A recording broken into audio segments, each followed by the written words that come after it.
Bismillahirrahmanirrahim. Assalamualaikum warahmatullahi wabarakatuh. Alhamdulillahi rabbil alamin wal 'aqibatu lil muttaqin. Asyhadu an la ilaha illallah wahdahu la syarika lah wa asyhadu anna Muhammadan 'abduhu wa rasuluh sallallahu alaihi wasallam la nabiyya ba'da. Rabbi ishrah li sadri wa yassir li amri wahlul 'uqdatam min lisani yafqahu qawli. Pertama sekali, marilah kita bersyukur dengan nikmat Allah Subhanahu wa ta'ala, karena pagi hari ini kita bisa menjalankan ubudiyah kepada Allah Subhanahu wa ta'ala dalam rangka untuk menambah ilmu kita. Bagi orang muslim yang datang ke masjid taklim, tempat untuk menimpa ilmu, maka sesungguhnya langkah dan perjalanannya adalah bahagian dari jihad kepada Allah Subhanahu wa ta'ala. Maka langkah yang kita langkahkan ke masjid yang cinta-cintai ini, tentu itu adalah langkah perjuangan dan jihad untuk mendapatkan ilmu. Inilah majlis yang paling dimuliakan dalam kehidupan kita ini. Untuk itu kita selalu bersyukur kepada Allah Subhanahu wa ta'ala. Kemudian salam marilah kita mendoakan semoga Allah Subhanahu wa ta'ala menyampaikan kepada junjungan besar kita Muhammad sallallahu alaihi wasallam. Allahumma salli wa sallim ala sayyidina Muhammadin wa ala alihi wa sahbihi ajma'in. Yang sangat kita hormati Bapak Sekda Kota Padang Panjang, Bapak Kepala Kementerian Agama, Bapak Kepala ataupun pimpinan Bank Nagari, kemudian hadir juga Buya kita Ketua BWI perwakilan Kota Padang Panjang, Ketua Basnas juga hadir bersama kita. Kemudian saya juga bersama Bapak Ustadz Sobri dari Padang, Direktur Masyarakat Ekonomi Syariah. Kemudian bapak-bapak dan ibu-ibu ASN di lingkungan Kementerian Agama, Pemda Kota Padang Panjang, kemudian bapak dan ibu jamaah yang hadir bersama kita yang tidak bisa kita sebutkan satu persatu. Bapak dan ibu jamaah yang dirahmati oleh Allah, ada satu statement yang sering kita dengar bahwa Pak, untuk apa cari duit? Duit tidak dibawa mati. Untuk apa mencari kepeng padahal kepeng tidak akan bawa mati? Namun moto ini akan kita rubah. Kenapa saya katakan rubah? Ternyata ada uang, ada duit yang bisa kita bawa mati. Ada uang atau duit yang bisa kita bawa mati.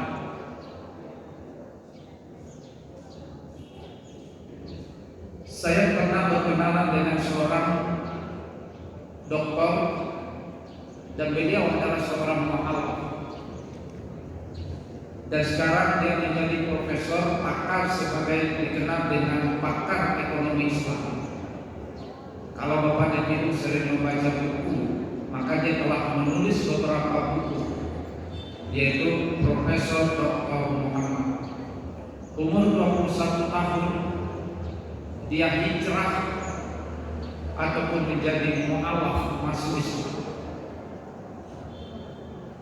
Maka ketika itu saya bertanya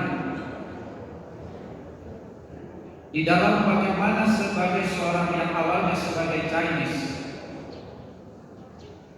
maka pada awalnya dia mengatakan apa motivasinya untuk mencari uang, apa motivasinya untuk mencari duit, apa motivasinya mengumpulkan harta kekayaan.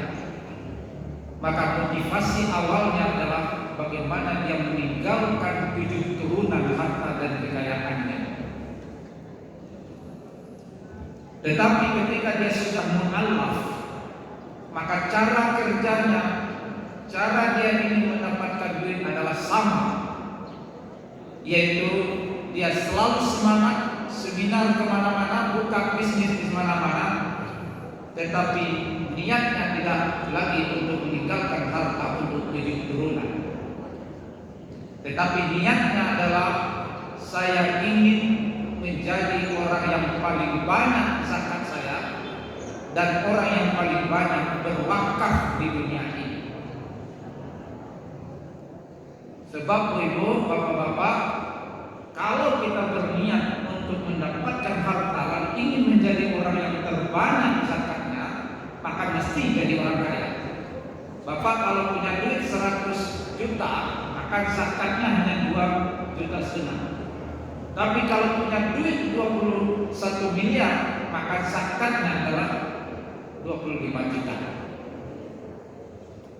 Ini paradigma yang kita sampaikan, bahwa seluruhnya ketika kita bicara tentang masalah kekayaan, tinggal bagaimana kita memanage, bagaimana kita membangun, bagaimana kita menggunakan niat yang kita gunakan. Hanya sedikit geserannya. Tetap ingin jadi orang kaya, tetapi ingin menjadi orang yang paling banyak berzakat dan paling banyak untuk berwakaf. Nah, ini Bapak. Jadi orang Muslim ke depan mesti jadi orang kaya. Orang Muslim ke depan mesti orang yang banyak duit. Nah, salah satunya Bapak dan Ibu, salah satunya yang bisa kita menghadapi perkembangan ekonomi kapitalis yang secara individu dia itu memiliki harta kekayaan, maka salah satu potensi untuk menandingi para kapitalis itu adalah dengan dana wakaf.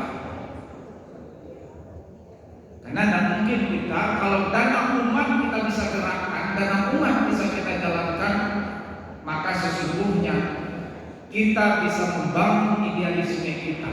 Sebagai seorang Muslim, kita punya dana umat yang sangat kuat dan sangat potensi.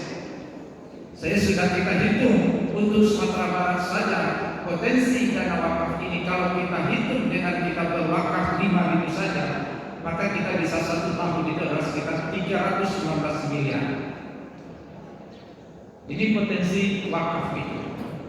Nah, sekarang masuk kita sekarang lagi, yang kita sampaikan hari ini adalah ini untuk memotivasi kita melawan kapitalis, orang-orang berduit, maka hanya bisa kita lawan dengan kekuatan ekonomi umat. Mas Sekda sudah sampaikan tadi, ketika COVID itu bagaimana membelanjakan duit negara itu tetap saja harus dengan menggunakan mekanisme yang ketat, dengan mekanisme yang dilakukan. Untung ada dana umat, ada dana zakat, ada dana wakaf, dia bisa dikeluarkan, dikelontorkan dengan sesama saja.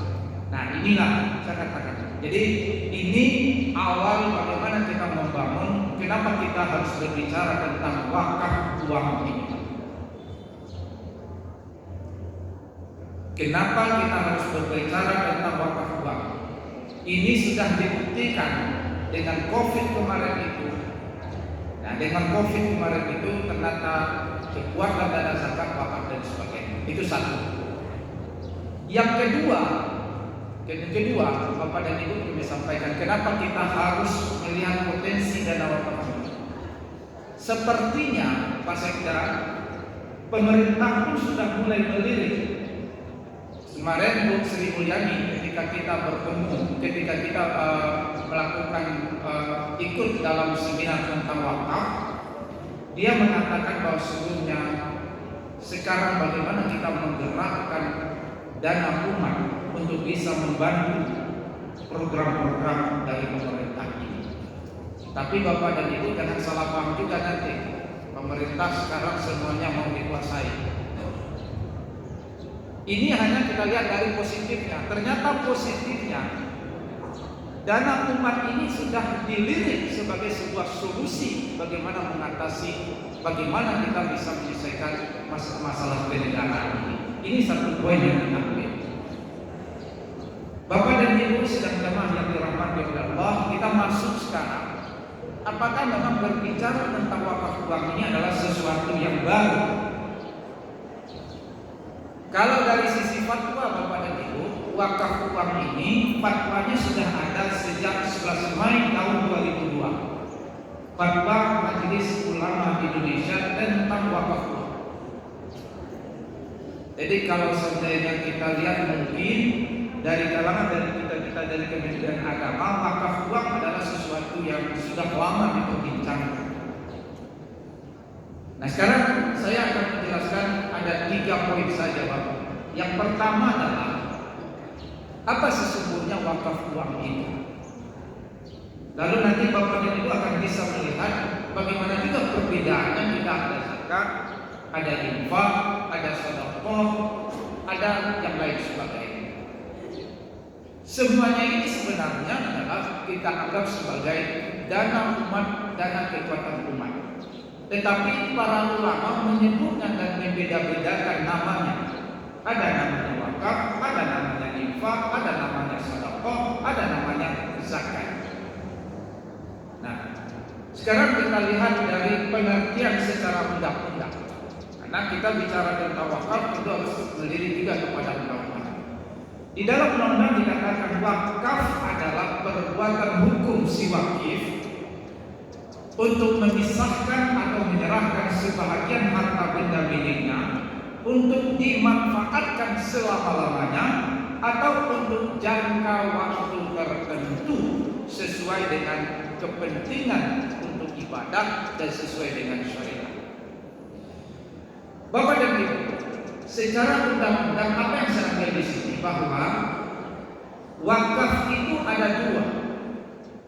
Ibu menyerahkan, Bapak menyerahkan harta sebagai harta wakaf untuk selama-lamanya. Yang kedua, ternyata menurut undang-undang kita ini, wakaf itu bisa Bapak dan Ibu berikan untuk jangka waktu tertentu. Bisa Bapak dan Ibu ada punya ruko, saya wakafkan ruko saya ini selama 10 tahun.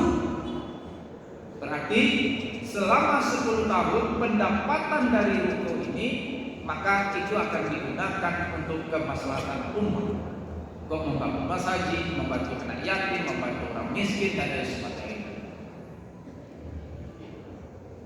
Jadi dengan regulasi dan undang-undang wakaf ini kita bisa juga menggunakan wakaf itu adalah untuk jangka waktu tertentu. Nah, ketika saya mensosialisasikan ini Bapak dan Ibu, maka ada yang protes. Undang-undang wakaf itu adalah undang-undang produk negara. Tidak ada dasar fikihnya, tidak jelas kemana rujukannya. Itu undang-undang saja. Masa ada undang-undang yang wakaf kok ada sebentar? Nah, sekarang kita lihat dari sisi pengertian para ulama. Bapak dan Ibu, dari sisi para ulama, maka ada para ulama menjelaskan beberapa pengertian tentang wakaf itu. Pertama dari kalangan mazhab Hanafiyah. Ini perlu saya sampaikan sehingga nanti Bapak dan Ibu kita mengatakan bahwa regulasi dan undang-undang yang ada di Indonesia itu adalah merujuk kepada berbagai pandangan-pandangan mazhab fikih yang ada. Menurut mazhab Hanafi, wakaf itu adalah menahan benda si wakif, milik si wakif dan menyedekahkan manfaatnya. Oke Bapak dan Ibu. Jadi dimaksud oleh ulama Hanafiyah itu adalah menahan benda terhadap sesuatu itu dan menyedekahkan manfaatnya. Maka dari apa yang disampaikan oleh mazhab Hanafiyah ini, maka milik terhadap harta wakaf itu tetap milik si wakif. Apa yang diberikan oleh si wakif, maka yang diberikan oleh si wakif adalah manfaatnya. Oleh sebab itu, undang-undang membolehkan wakaf itu untuk sementara waktu atau untuk jangka waktu tertentu. Sehingga ketika sudah habis masa waktunya, maka benda wakaf itu akan kembali kepada si wakif. Gimana dulu? Jadi kalau kita rujuk undang-undang ini, maka sepertinya undang-undang ini mengambil juga pandangan dari mazhab Hanafi ini. Lalu kenapa dalam undang-undang itu juga ada untuk kita tegak dengan selama-lamanya? Maka mazhab ini adalah dikembangkan oleh mazhab Syafi'i. Di kalangan mazhab Syafi'i dikatakan begini: wakaf adalah menahan harta yang bisa memberi manfaat, kekal bendanya dan putus hak pengelolanya dimiliki. Maka harta yang diwakafkan itu kembali miliknya menjadi milik Allah. Nah, ini secara zahirnya. Kalau semua harta kita ini kan semuanya milik Allah. Artinya dalam konsep mazhab Syafi'i ini, maka harta wakaf itu adalah yang kekal materinya, yang kedua adalah diserahkan untuk selama-lamanya. Nah, kalau begitu dapat kita simpulkan Bapak dan Ibu, ternyata regulasi dan undang-undang wakaf tahun 2004 ini menghimpun dua pandangan mazhab ini. Dia membenarkan adanya wakaf secara berjangka dan juga membenarkan wakaf itu untuk selama-lamanya. Nah, selama ini kita Bapak dan Ibu, karena memang kita di Indonesia ini lebih banyak bermazhab Syafi'i, sehingga kita selama ini mungkin memahami bahwa wakaf itu adalah selama-lamanya, gak boleh ditarik-tarik lagi. Maka oleh sebab itu, harta wakaf itu adalah sesuai dengan syarat yang kita berikan.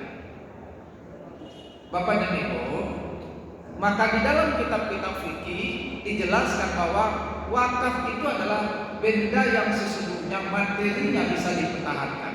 Sehingga kalau kita buka kitab mazhab Syafi'i, maka wakaf itu tidak mungkin makanan. Jadi ibu-ibu, saya wakafkan nasi, nggak mungkin. Ibu mungkin hanya bisa berinfak, bersedekah. Ya, nah ini sudah masuk kita apa bedanya antara infak dengan wakaf tadi? Kalau wakaf, dia adalah materinya itu adalah yang kekal ainnya. Sehingga di dalam mazhab Syafi'i dijelaskan bahwa tidak mungkin berwakaf dalam bentuk makanan. Kalau ibu-ibu membuat kue, saya wakafkan kue saya, bagaimana cara mempertahankan airnya? Mengambil manfaat kue ini kalau dimakan. Kalau tidak dimakan dan bermanfaat begitu. Kecuali Bapak dan Ibu datang ibu ke Payakumbuh, ke kampung Pak Sekda. Memang ada ikan di situ dibuat dari kayu. Itu hanya untuk hiasan. Nah, ada yang orang yang dicombok di kampung foto, ada dicombok di Padangkan orang Payakumbuhnya. Jadi lama saya mampir ternyata ikannya ikan kayu. Ini apa yang saya sampaikan itu bahwa kalau makanan untuk mengambil manfaatnya harus dimakan. Kan tidak mungkin diambil manfaatnya ambil sekadar cari-cari saja sangat sedih, kan tidak begitu. Nah, oleh sebab itu inilah yang membedakan. Ketika kita berwakaf, prinsipnya bendanya harus kekal. Ketika kita berinfak, bersedekah, ya silakan. Karena memang berinfak itu bisa langsung terhadap benda itu yang kita manfaatkan. Oke, Bu? Bapak dan Ibu, nah ini yang nanti kita bisa untuk berdiskusi. Ini dalam konteks ketika kita berbicara tentang wakaf itu sendiri.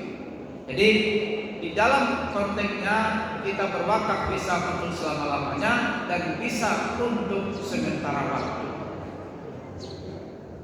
Sehingga Bapak dan Ibu, kemarin saya bercerita dengan Pak Eri Sudewo sebagai kepala pendiri Dompet Mu'afak. Ternyata ada orang yang berwakaf.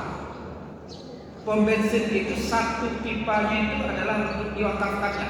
Jadi kalau ada 4 pipa, maka satu pipa ini dijadikan untuk wakaf. Jadi hasil yang satu pipa itu, maka ini hasilnya diwakafkan. Malahan ada yang pakai jam. Jadi jam 10 sampai jam 12 itu adalah dia kasih untuk wakaf. Jadi bisa saja Bapak dan Ibu yang sekarang ini punya bisnis, punya apa, bisa saja berwakaf. Kan yang kita wakafkan manfaatnya. Sehingga kalau ada punya pom bensin, saya wakafkan 1 jam subuh itu karena untuk memotivasi orang saat subuh. Pendapatan yang saya lakukan dari jam 7 sampai jam 8 itu adalah untuk diwakafkan. Nah, begitu. Jadi ini cara kita pemandangan. Jadi yang kita wakafkan itu adalah manfaatnya kita berikan, tetapi pokoknya asalnya tetap kita pertahankan. Oke Bapak dan Ibu. Nah sekarang masuk kita kepada wakaf uang. Ya. Saya tetap mengacu karena sosialisasinya adalah kepada ASN. Tentu saya akan mengacu tetap kepada regulasi dari undang-undang. Menurut undang-undang, wakaf tunai atau cash wakaf atau wakaf al-naqd adalah wakaf yang diberikan oleh si wakif dalam bentuk uang tunai yang diberikan kepada lembaga pengelola wakaf, dalam ini adalah nazir, untuk kemudian dikembangkan dan hasilnya untuk kemaslahatan umat. Sementara pokok uang tunai itu tidak boleh habis sampai kapanpun. Oke, apa yang kita ambil Pak? Yang pertama, materi yang diwakafkan itu adalah uang tunai. Yang kedua yang harus kita jaga adalah bahwa uang tunai yang kita berikan itu manfaatnya yang akan kita gunakan untuk kemaslahatan umat. Yang ketiga adalah pokoknya harus kita pertahankan karena itu yang wakaf. Kalau ibu berzakat, maka yang diberikan itu langsung dana zakat itu yang dinikmati. Kalau ibu berinfak, dana infak itu yang langsung dinikmati. Tetapi ketika kita berwakaf dalam bentuk uang, maka yang dinikmati adalah hasil dari pendapatan bisnis dengan uang itu sendiri. Nah, agak mudah memahaminya Bapak Ibu.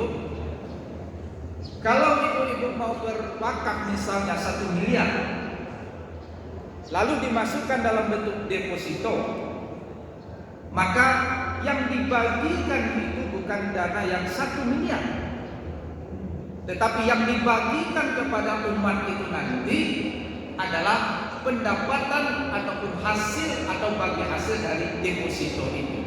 Jadi kalau 1 miliar dapat kita mungkin sekitar 1 bulan itu sekitar 10 juta misal, maka yang kita bagikan untuk umat, yang kita bagikan untuk kemaslahatan itu adalah dana yang 10 juta. Nah, ini yang kata kuncinya di situ. Jadi kalau kita mau membedakan nanti, maka kata kuncinya adalah wakaf itu adalah mesti kita pertahankan intinya atau substansi. Jadi yang dana 5 miliar ini tidak kita bagi-bagikan, tapi yang kita bagikan ke umat nanti adalah pendapatan dari deposito yang 10 miliar ini. Oke Bapak dan Ibu, ini cara pandang kita tentang wakaf uang. Nah sekarang, kalau begitu wakaf uang itu, apakah memenuhi prinsip dalam wakaf itu? Prinsip wakaf ini ada 2. Di dalam hadis Rasulullah SAW, ketika sahabat Umar mendapatkan tanah di Khaybar, lalu dia datang kepada Rasulullah, "Ya Rasulullah SAW, saya mendapatkan satu tanah yang tanah itu adalah sangat bagus, sangat baik, yang saya selama ini tidak pernah mendapatkan harta kekayaan sebagus ini. Kalau bahasa orangnya pada itu dapat tanah yang sangat strategis. Nah kan begitu. Lalu tanya kepada Rasulullah, ya Rasulullah, saya dapat tanah ini yang strategis, bagaimana cara mengelolanya? Maka kata Rasulullah SAW, jika kamu ingin kata Rasulullah SAW, maka hendaklah kamu tahan asalnya, lalu ambil manfaatnya. Nah, inilah yang kita jadikan sebagai rujukan ketika kita untuk berwakaf. Kata Rasulullah, ihbis aslaha wasabbil thamarata. Silakan kamu tahan pokoknya, tetapi berikanlah, salurkanlah manfaatnya. Nah, supaya agak mudah pemahamannya Bapak dan Ibu. Kalau ada Bapak dan Ibu yang mewakafkan, misalnya mewakafkan pohon kelapa, saya wakafkan pohon kelapa saya ini untuk masjid, maka dalam konteks ini kita bisa dua yang bisa kita lakukan. Pertama, yang pertama, pohon kelapa ini kita tebang, lalu kita jadikan kayu. Ketika kita jadikan kayu, lalu nanti kita dirikan untuk membangun masjid. Yang kedua, inilah yang kita kenal dengan wakaf produktif. Yang kedua bisa juga kita lakukan. Pohon kelapanya kita biarkan, kita jaga baik-baik. Nanti pohon kelapanya itu berbuah. Ketika berbuah kita jual kelapanya.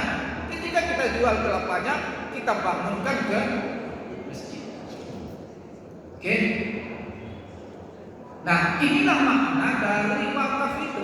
Wakaf itu apa yang membedakan dengan infak, sedekah dan sebagainya? Dua prinsip ini. Apa prinsipnya? Takbirul asli, tahan pokoknya, jangan habiskan pokoknya. Tasbirul manfaat, maka alirkanlah selalu manfaatnya. Nah, oleh sebab itu Bapak dan Ibu, ketika para ulama menjelaskan bahwa sesungguhnya ketika kita mati nanti hanya 3 lagi yang ada: amal, kemudian ilmu yang kita berikan, doa anak saleh, dan terakhir adalah sedekah jariyah. Nah, inilah yang saya katakan tadi Bapak dan Ibu, bahwa ibu punya duit, bapak punya duit, bisa dibawa mati. Mana duit yang dibawa mati? Duit yang diwakafkan. Oke Bu? Jadi sekarang kita harus sampaikan juga bahwa duit bisa saya bawa mati. Bagaimana cara membawa matinya? Maka kita berikan dalam bentuk wakaf uang. Oke Pak? Nah, ini yang saya sampaikan tadi. Jadi artinya apa? Paradigma dan cara pikir hari ini kaum muslimin, duit sila dicari, dan duit yang kita cari harus ada yang dibawa mati. Mana yang dibawa mati? Yang dibawa mati adalah duit yang sesungguhnya kita wakafkan. Oke, ini dari dasar hukum. Nah, ini yang saya sebutkan tadi. Di dalam fatwa Majelis Ulama Indonesia tanggal 11 Mei tahun 2002 telah mengeluarkan fatwa tentang wakaf uang ini. Apa fatwa wakaf uang itu? Pertama, wakaf uang, cash wakaf al-muhur adalah wakaf yang dilakukan oleh seorang, kelompok orang, lembaga ataupun badan hukum dalam bentuk uang tunai. Ini bunyi fatwa pertama. Yang kedua, yang termasuk ke dalam pengertian uang adalah surat-surat berharga. Artinya Bapak dan Ibu, kalau Bapak bermain saham, maka Bapak dan Ibu bisa mewakafkan saham, karena itu termasuk kepada surat berharga. Jadi kalau Bapak dan Ibu sekarang ini misalnya beli sahamnya Toyota, maka saya wakafkan saham saya yang di Toyota. Artinya apa? dividen keuntungannya itu nanti akan dialirkan untuk kemaslahatan ammah. Jadi kalau Bapak dan Ibu nanti sudah mewakafkan saham Bapak, dia tidak masuk lagi ke harta warisan. Jadi tidak akan terjadi berebut-rebut anak cucu lagi. Kenapa? Dia sudah masuk kepada harta wakaf. Wakafnya selama-lamanya. Nah, ketika sudah diserahkan saham ini dalam bentuk wakaf, maka itulah yang dikatakan dia sedekah jariyah. Sedekah yang selalu mengalir.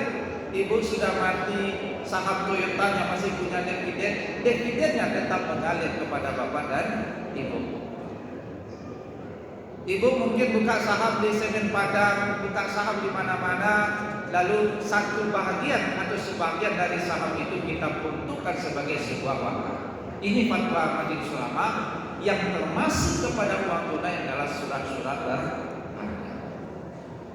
Apa hukumnya? Maka di fatwa dijelaskan bahwa hukum dari wakaf uang itu adalah jawaz, artinya boleh.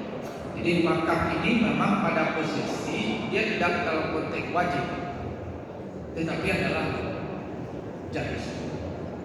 Kemudian yang keempat ini yang penting, wakaf uang hanya boleh disalurkan dan digunakan untuk hal-hal yang dibolehkan secara syar'i.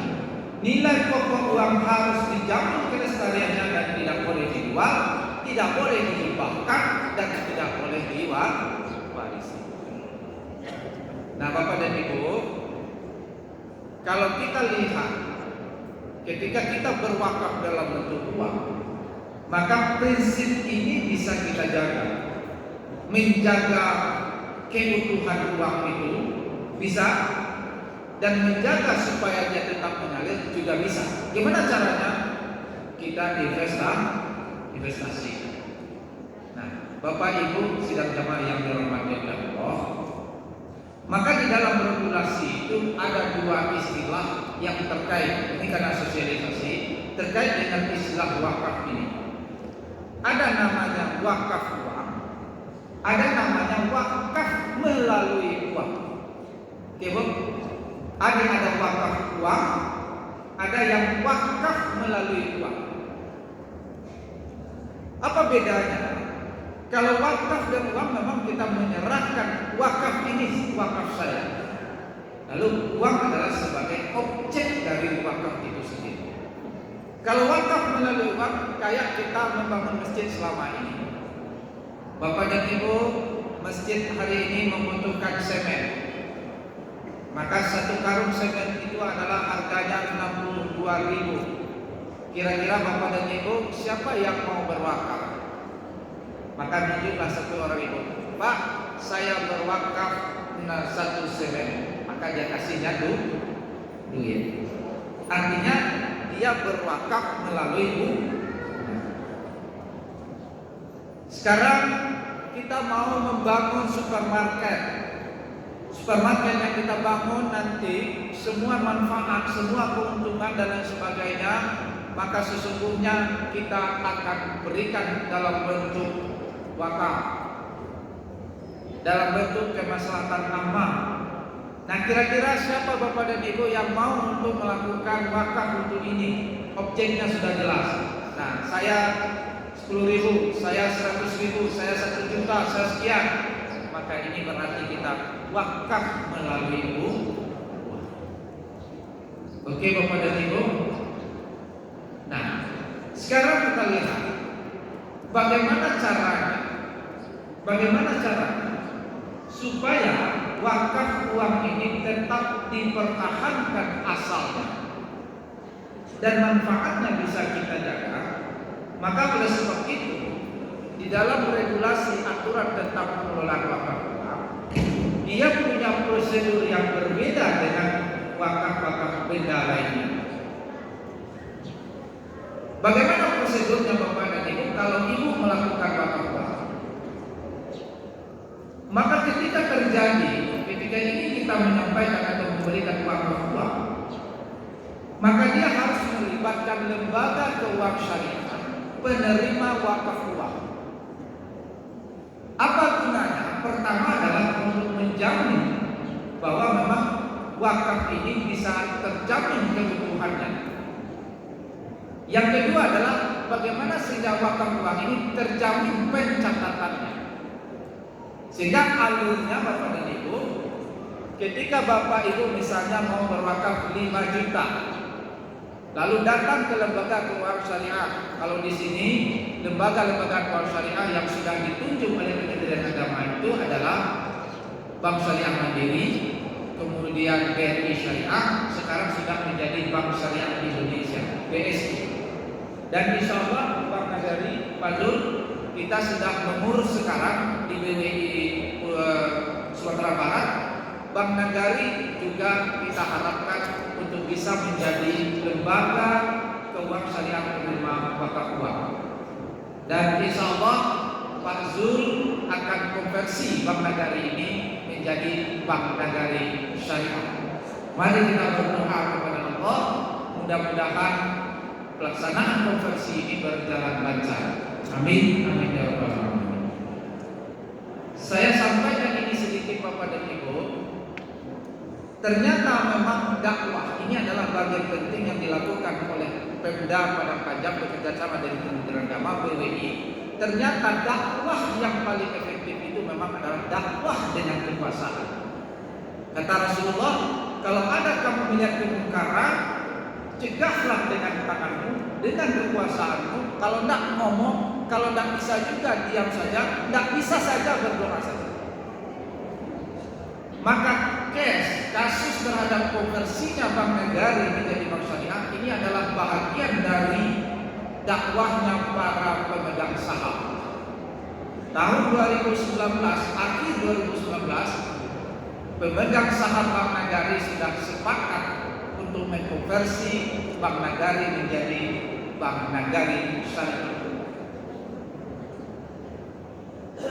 Artinya apa Bapak Ibu? Siapa pemegang sahamnya? Pemegang sahamnya adalah para pemerintah, Pak Gubernur, Bapak Wali Kota, Bapak Bupati.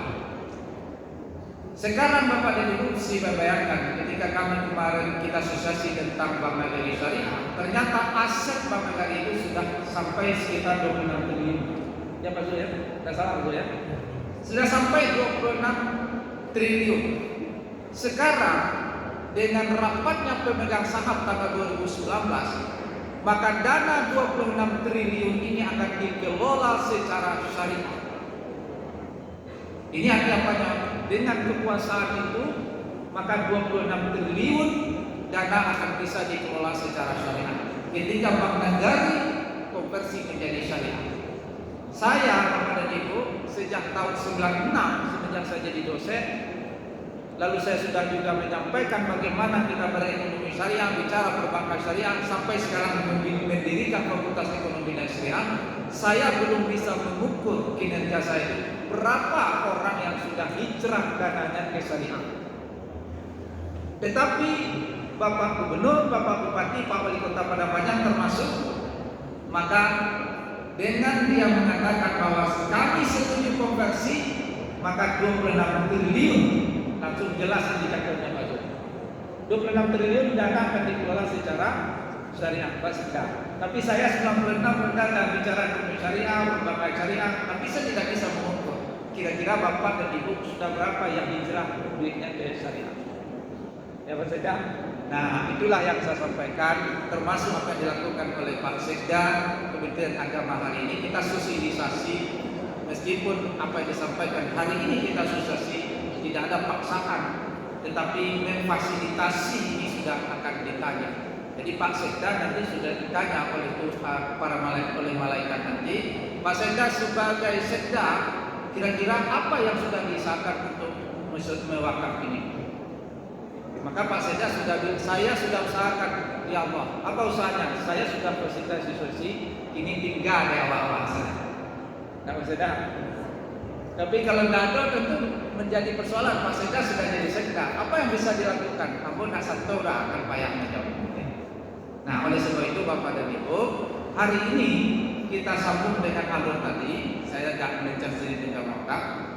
Kalau seandainya kita berwakaf, ini yang hati-hati Bapak dan Ibu, ketika nanti memang pemerintah daerah menyumbangkan wakaf uang, maka harus melibatkan lembaga keuangan syariah penerima wakaf uang. Jadi dia harus masuk dulu. Ketika misalnya si wakif itu adalah misalnya kelompok dinas perdagangan, maka nanti terhimpun misalnya dana 5 juta. Lalu dana 5 juta ini akan kita serahkan, kita buka pintunya melalui lembaga keuangan syariah, maka mengisi akta ikrar wakaf yang di situ dijelaskan nanti bank lembaga keuangan syariah itu akan mengeluarkan sertifikat bahwa ini dana Bapak dan Ibu 5 juta wakaf untuk dalam bentuk uang, supaya maksudnya kita tidak terjerat-jerat hukum nanti.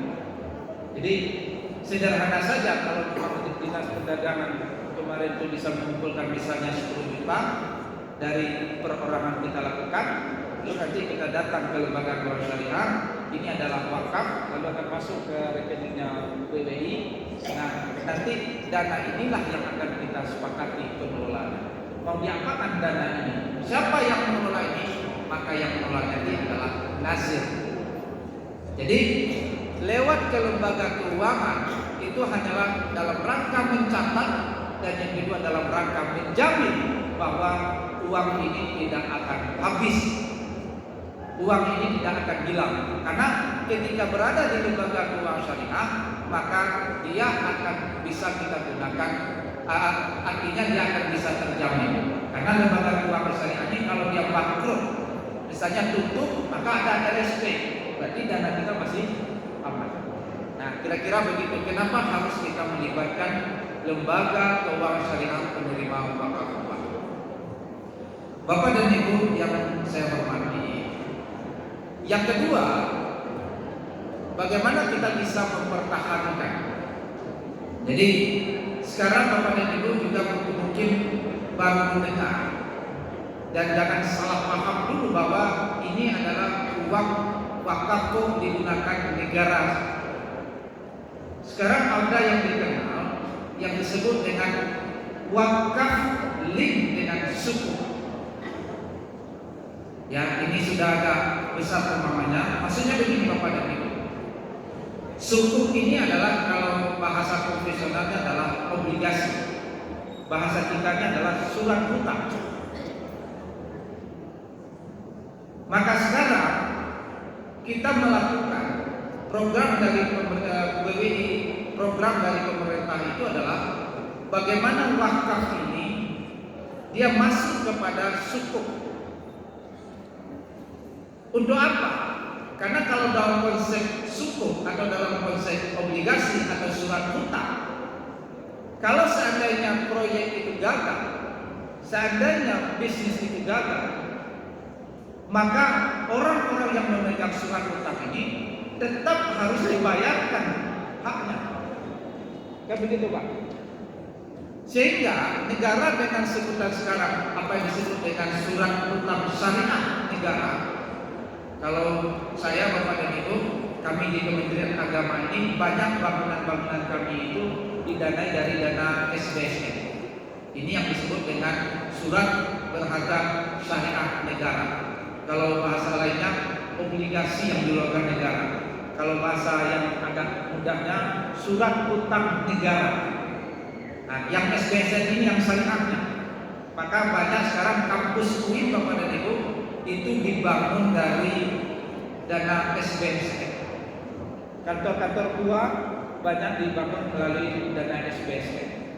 Skemanya bagaimana? Skemanya yang penting Bapak dan Ibu saya jelaskan supaya agak ketika kita punya umat, punya dana wakaf, lalu kita membeli surat hutang negara tadi, kan begitu loh apanya ini? Artinya apa? Negara berhutang kepada umat dalam bentuk apa? Dalam bentuk wakaf yang dimiliki oleh umat. Ini yang disebut dengan wakaf link sukuk ini.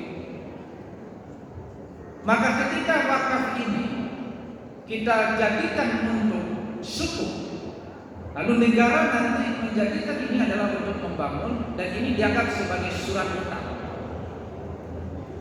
Kalau dia surat hutang, berarti negara berkewajiban untuk mengembalikan ya dana kita tadi, dan berkewajiban untuk dia itu memberikan keuntungan Disitulah saya melihat bahwa ketika kita memang wakaf ini kita linkkan kepada suku, maka sesungguhnya dia bisa mempertahankan asalnya tadi. Kenapa bisa mempertahankan asalnya? Kalau seandainya nanti ketika proyek pembangunan semuanya sudah selesai, maka dana umat dalam bentuk wakaf itu akan kembali menjadi dana umat. Lalu apa yang diperoleh oleh umat? Umat akan memperoleh dua manfaat. Pertama, kita sudah membangun dan membantu pembangunan pemerintah. Yang kedua tentu sebagai surat hutang, dia harus mengembalikan dividen, harus mengembalikan keuntungan atau harus memberi keuntungan kepada kita. Nah, oleh sebab itu kalau kita mau kecilkan nanti Bapak dan Ibu, ketika kita mau mengembangkan ini di daerah pada pajak, berarti bisa kita lakukan model ini. Artinya apa? Kalau ada nanti memang bisnis-bisnis yang dikelola oleh pemerintah, lalu pemerintah menjamin bisnis itu jalan, kalau rugi nanti saya jamin dana wakaf itu akan tetap kembali. Maka pada saat itulah wakaf itu takdirul aslinya akan terjaga. Siapa yang menjamin bahwa kalau bisnisnya gagal nanti, maka pemerintah yang menjamin untuk ini. Karena dia dalam bentuk sukuk. Karena dalam bentuk surat hutang berbeda dengan saham. Kalau saham ketika kita masukkan, kalau rugi, ya udah sama-sama rugi. Tetapi kalau surat hutang, ketika rugi bisnisnya, dia harus tetap mengembalikan modal kita. Karena ini surat hutang. Nah, itulah ketika digambarkan sukuk wakaf dilingkan dengan sukuk ini adalah dalam rangka menjamin bahwa sesungguhnya harta yang kita berikan itu, uang yang kita berikan itu tetap terjamin dengan baik. Bapak dan Ibu, sidang jamaah yang dirahmati oleh Allah, maka ketika kita mau mengembangkan wakaf uang ini, maka sebagai nazir yang harus dijaga adalah dua. Kalau ini bisa terjaga, saya yakin dan percaya bahwa wakaf ini akan banyak. Apa? Pertama, nazir akan menjamin bahwa sesungguhnya uang yang diwakafkan itu akan tetap bertahan. Oleh sebab itu, sekarang ketika ada orang melakukan wakaf uang, maka dia tempatkan kepada bisnis-bisnis yang sudah mapan. Jadi jangan hati-hati juga nazir nanti, jangan coba-coba membuka usaha dengan dana wakaf tapi coba-coba. Karena wakafnya uangnya ini harus dipertahankan. Oleh sebab itu, apa yang strategi yang kita lakukan? Strategi yang kita lakukan adalah ketika ada kita mendapatkan wakaf uang nanti, maka diinvestasikanlah kepada bisnis yang sudah mapan. Seperti bisnisnya Pak Haji. Pak Haji kan sudah mapan bisnisnya. Kenapa tidak kita bikin saja dana wakaf uang kita di situ sekian miliar? Karena Pak Haji bisnisnya sudah mapan. Alhamdulillah, tinggal kita nanti menikmati dari pendapatan dan hasil yang diperoleh dari situ. Jadi jangan coba-coba nanti Bapak dan Ibu kita buka coba-coba bisnis inilah, ternyata nanti termakan saja. Jadi ke depan Bapak dan Ibu pengelola wakaf uang ini nazirnya mesti pengusaha yang profesional. Nazirnya harus orang yang paham dengan fikih. Dua ini harus jalan. Jangan hanya pengusaha saja. Kalau pengusaha saja nanti dia akan bisnis oriented. Jadi ada yang satu yang sebagai orang fikihnya Pak. Ya, oke. Jadi polanya begitu Pak Sekar. Jadi harus orang yang bisnis sudah berhasil. Jangan sekali-kali nazir pengelola wakaf ini orang yang sesungguhnya baru belajar bisnis. Kenapa? Karena taruhannya dia harus menetapkan pokoknya. Siapa yang bisa tertentu adalah orang yang dua saja, pemerintah atau bisnis yang sudah mapan. Karena orang yang bisnisnya mapan biasanya bermain dengan asuransi. Kalau seandainya nanti, mohon maaf, kalau bisnisnya gagal, terbakar dan lain sebagainya akan diganti oleh asuransi. Ketika diganti oleh asuransi, maka duit kita juga akan bisa kembali. Oke Bapak dan Ibu. Nah, itulah kira-kira asosiasi kita. Mudah-mudahan ini bisa menjadikan kita bagaimana kita mengatakan bahwa uang bisa saya bawa mati? Bagaimana caranya? Maka mari kita wakafkan uang kita ini. Kalau zakat Bapak dan Ibu itu adalah kewajiban Bapak dan Ibu. Saya katakan Bapak dan Ibu yang berzakat belum dermawan. Jangan bilang saya pulang kampung, apa yang sudah Bapak bangun? Saya sudah bagi-bagikan zakat saya. Belum. Zakat itu adalah kewajiban Bapak dan Ibu. Jadi kalau ada orang yang katanya pulang kampung, bagaimana cara membangun kampung? Saya bagikan zakat saya. Belum, Bu. Itu baru kewajiban. Jadi ada buku yang ditulis, orang yang tidak membayar zakat sama dengan koruptor. Ya, Bu. Kalau seandainya koruptor mungkin dia makan dari hasil, ya, proyek-proyek yang tak benar, dari sogokan dan lain sebagainya. Tetapi orang yang tidak berzakat, dia memakan harta orang fakir, memakan harta orang miskin, karena Allah titipkan harta itu pada dia. Jadi kalau ada orang berbangga-bangga dia mengatakan saya sudah berzakat, saya sudah dermawan, belum. Tetapi ketika Bapak dan Ibu sudah berwakaf, baru bisa bilang saya adalah orang dermawan. Oke, Pak? Karena di dalam agama itu hakun bisaid, itu adalah hak dia.